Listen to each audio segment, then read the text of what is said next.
Emanuele Pasquali, uno dei funzionari del comune di Chioggia che è nel comune da quasi 12 anni, dove ha ricoperto diversi ruoli.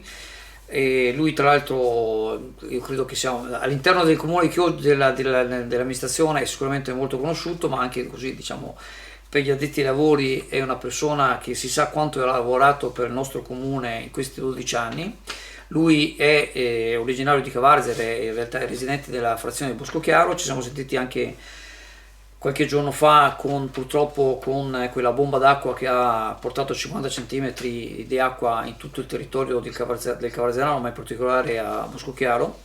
E ha vinto una selezione di mobilità, era quasi 12 anni che era a Chioggia, ha vinto una selezione di mobilità per entrare nell'ente Delta del Po, la parte quella veneta. Il Delta del Po è diviso, l'ente Delta del Po è diviso in parte emiliana e parte veneta. Lui entra nella parte veneta e ovviamente passare a un ente più importante, perché diventa dipendente regionale. Il personale dell'ente Delta del Po è personale della regione del Veneto, e quindi è sicuramente, diciamo, un avanzamento. Tra l'altro, più o meno la distanza che percorreva per arrivare a Chioggia, per arrivare lì a Contarina, mi sembra, Rosalina, Contarina, più o meno la stessa, forse un chilometro più, un chilometro meno. Ecco, vorrei raccontare il fatto che quando è arrivato Pasquale, lui ha passato tutto anche attraverso il periodo del lockdown, delle chiusure, e quindi poi anche della rinascita, quindi il periodo del rilancio di tanti eventi, tra cui appunto il lancio del brand Chioggia che Storia, ma poi anche l'organizzazione dell'ODG, poi tutti quegli eventi che sono stati fatti anche con quella ricerca di finanziamenti che sono arrivati quasi nel 2023.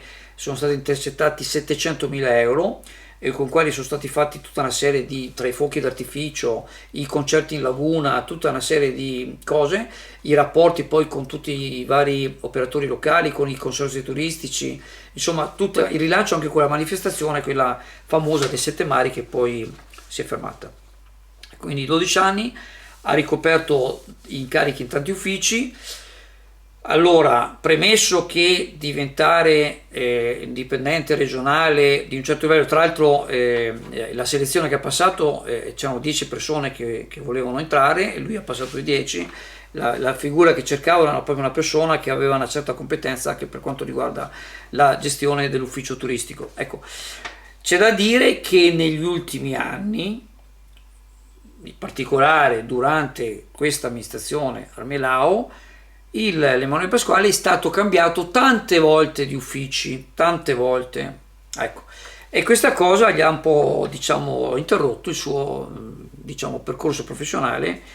E infatti dice che lascia Chioggia, lascia un po' di cuore a Chioggia, quindi non è semplicemente un cambio di amministrazione, un cambio, perché tante cose che sono state iniziate con lui. Faccio un esempio: lo yacht, durante il periodo della pandemia era stato spostato, ha fatto molte pressioni perché venisse spostato alla biblioteca comunale, e poi riportato alla loggia dei bandi, che era chiusa praticamente. Sappiamo tutti che era chiusa, ed è stata proprio la sua volontà diciamo, a fare in modo che le amministrazioni capissero l'importanza di aprire la loggia dei bandi. Tanto è vero che quando è stata chiusa qualche mese fa, adesso per fortuna è stata riaperta, e quello più scontento di tutti era proprio, posso testimoniarlo, era proprio Emanuele Pasquali. Quindi, diciamo così, senza che mi espongo più di tanto, auguriamo a Pasquali che in questa nuova realtà, in questo nuovo ufficio, l'ente Delta del Po, possa continuare il suo percorso, diciamo, di crescita professionale, che qui in qualche modo, evidentemente, per varie situazioni, era stato rallentato.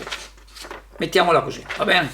AF Energia ci trovate in Viale Mediterraneo 135 a Sottomarina, dal lunedì al venerdì 8.30, 12.30, 14.30, 18.30. Offriamo il servizio luce, gas, prezzo fisso, prezzo variabile, telefonia, fibra o ADSL per famiglie, imprese e condomini.